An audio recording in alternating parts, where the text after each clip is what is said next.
Hello po sa inyong lahat. Welcome sa aking channel, lalong-lalo na sa mga bago. Hello po. Sa video ko ngayon guys ay pag-uusapan natin kung magkano nga ba yung babayaran natin para sa pagkuha ng passport sa DFA at kung ilang araw bago dumating yung ating passport. So itong i-share ko sa inyo guys ay based on my experience. So yung pagkuha ng passport guys, yung pagpa-deliver sa atin ay merong dalawang klase. Meron tinatawag na regular processing at meron din namang tinatawag na expedite or rush processing. So yung regular processing, mamaya sabihin ko kung ilan yung palugot nilang araw para dumating yung passport nyo. Ganon din yung rush or expedite processing. Yan. So kung regular yung pinili nyo, yung regular processing, ito. So, ang babayaran nyo ay 950 pesos. Tapos, sabi dito, 12 working days yung kanilang palugit. So, mamaya ko na i-explain guys yung aking side dito. Kapag pinili nyo naman yung special processing o yung tinatawag na rush, ito yung madalian, ang babayaran nyo dito is mas mahal. Kasi nga, rush siya, mas pinadali. 1,200 yung babayaran nyo dito at yung palugit nila dito is 1 week or 7 days. So kung i-compare mo dito sa regular, mas mahal itong rush processing at mas mahal pero mas mabilis nyo siyang makukuha. Within 1 week or 7 days, makukuha nyo na yung inyong passport, yung nakalagay dito. Tapos, yung mode of payment sa pagbayad ng passport, meron dalawang paraan. Merong over the counter, meron namang credit or debit card. So pag over the counter guys, dun kayo magbabayad sa labas. Marami kayong pwedeng mga stores and branch na pwedeng pagbayaran. At isa na nga doon yung 7-Eleven, kung saan ako nagbayad noon. Nung nagbayad ako ng passport fee, sa 7-Eleven ako nagbayad. Pero kung merong laman yung inyong credit or debit card, pwedeng yun na lang yung gamitin nyo sa pagbayad. So ito na. Kapag regular processing, di ba, 950 pesos. Pero hindi lang 950 pesos yung babayaran nyo. So, kung over the counter yung pinili nyo, for example, sa 7-Eleven. So, kapag nagbayad kayo sa 7-Eleven, meron silang service fee na 50 pesos.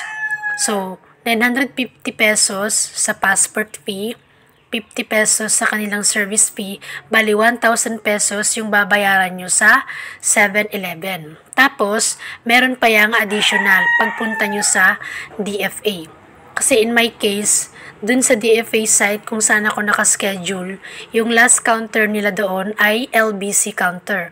Doon, nagbayad kami ng 150 pesos para sa pagpapadeliver ng aming passport. Mapa door-to-door man yan or pick up, still 150 pesos pa rin yung aming babayaran.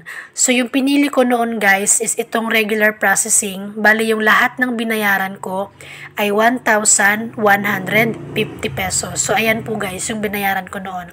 1,150 pesos lahat ng binayaran ko sa pagkuha ng aking passport. Pero kung special processing naman yung pipiliin nyo, itong pangalawa, yung tinatawag na rush, 1,200 yung sa passport fee, plus, for example, sa 7-Eleven kayo, 1,250, kadiba may 50 pesos na service fee. 1,250 plus 150 na bayad sa pagpapadeliver ng ating passport. So, nasa 1,400 yung babayaran nyo kung special processing yung pipiliin nyo. Tapos, meron kasing dalawang pwedeng mag-deliver ng ating passport. Andyan yung LBC at saka yung isa is yung Air 21. Hindi ko alam kung meron pang iba. Pero nung time na kumuha ko ng passport, yun lang yung alam ko. Yung LBC at saka sa Air 21. So, dun sa Air 21 guys, medyo mahal siya kasi nakita ko doon sa, tinry ko siyang i-click. Ano siya, 110 ba yun or 210? Pagkakaalam ko. Kaya hindi ko na siya tinuloy. Buti na lang pala dun sa DFA site kung saan ako nakaschedule. Andun na yung LBC para dire-diretso na yung proseso at hihintayin na lang namin na i-deliver yung aming passport kung door to door. Kung pick up naman, i-message nila kayo guys na ito, ready to pick up na yung inyong passport. Pumunta na lang kayo sa LBC branch na ito at kunin ang inyong passport kapag pick up. Yon. Pero kapag door to door, hintayin mo na lang na i-deliver yung iyong passport sa inyong bahay. Kung saang lugar ka mo gustong i-deliver. Yung nilagay mong address, doon nila i-deliver. So, ayun po guys. Kapag regular processing, tapos doon ka sa 7-Eleven magbayad, at sa LBC, 150 pesos. Hindi ko lang alam ngayon guys kung magkano na. Pero noon, way back 2022, 2 years ago pa lang naman, 150 pesos. So, yung binayaran ko lahat noon, nung kumuha ako ng passport, ulitin ko lang ha, sa regular processing ay 1,150. Pero kung special processing yung pipiliin nyo, abot siya ng 1,400. Tapos guys, ito pa. Diba yung nakalagay dito, regular processing, 12 working days. So, ibig sabihin, nasa 2 weeks daw bago natin makuha yung passport natin kung regular processing yung pinili natin. At kung special processing naman, nasa 1 week lang daw. Kasi nga rush to kasi mas mahal. Nasa 1 week lang daw ay makukuha natin yung ating passport. Pero in my experience, itong nakalagay dito, mga ano lang to siya. Kumbaga, tentative, yung mga bracket lang na date. Pero usually, hindi naman talaga ito natutuloy guys. Tulad nung nangyari sa akin, so diba dapat 2 weeks makuha ko na yung passport ko. Pero, nakuha ko yung passport ko guys, 23 days. So, 3 weeks. 3 weeks pa bago ko nakuha yung aking passport. So, diba, sobra-sobra pa sa binigay nilang 2 weeks, 3 weeks ko na 3 weeks ko na nakuha yung passport ko. Same lang din dito guys sa rush.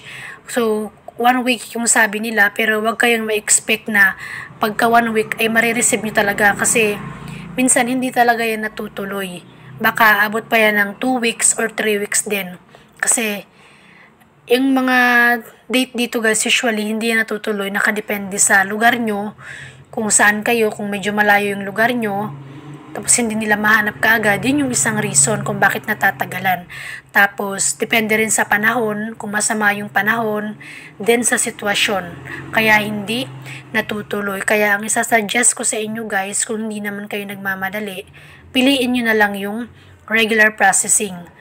At saka kung nagmamadali kayo, gusto nyo nang magka-passport, pero hindi pa naman as in kailangan, yung regular processing na lang yung piliin nyo guys. Kasi halos same lang sila ng time para makuha nyo yung passport nyo. Halos nagkakasame lang sila. So kung rush yung pinili nyo, napamahal pa kayo ng bayad. Tapos hindi nyo pala na-receive ng 1 week.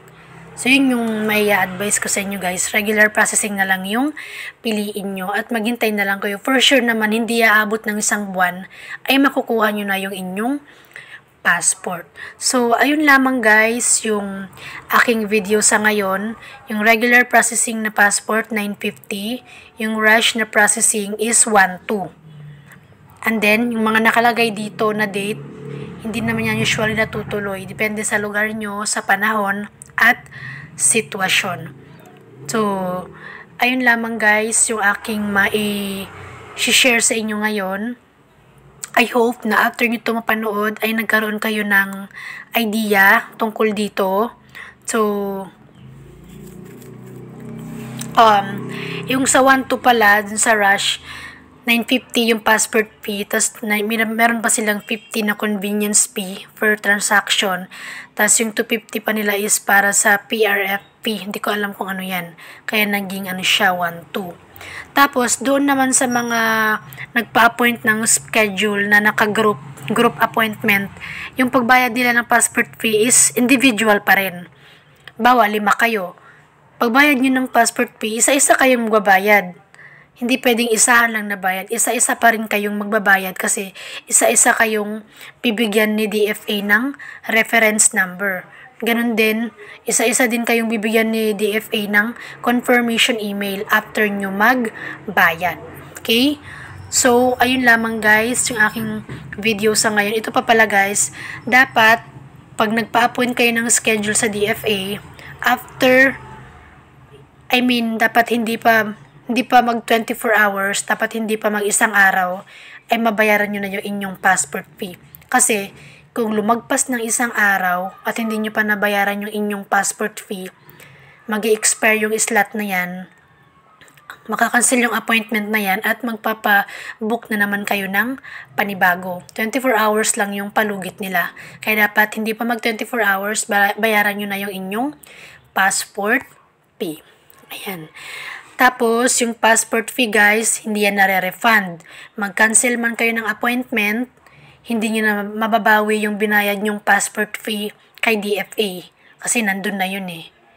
So, kaya make sure na kapag nagpa-appoint kayo ng schedule at nagbayad na kayo ng passport fee, sure na talaga yun. Kasi hindi na mababawi yung bayad nyo kay DFA. Sayang naman, di ba? At ayun lamang guys, yung aking video sa ngayon. Pa-favor na lang po ako na sana po ay huwag nyong kalimutang i-like ang video na ito, mag-subscribe sa aking YouTube channel, at pakiclick na lang din po ng bell sa gilid para kapag meron akong bagong upload na mga informative videos ay ma-update at ma-notify kayo. Ayun lamang po yung aking video sa ngayon guys, at palagi nating tatandaan na it's okay to be sad after making the right decision. Okay lang guys na maging malungkot tayo pagkatapos nating makapagdesisyon ng tama at kung ano yung sa tingin natin na mas the best na dapat gawin. Ayun lamang po yung aking video sa ngayon. Maraming salamat po sa panonood. God bless!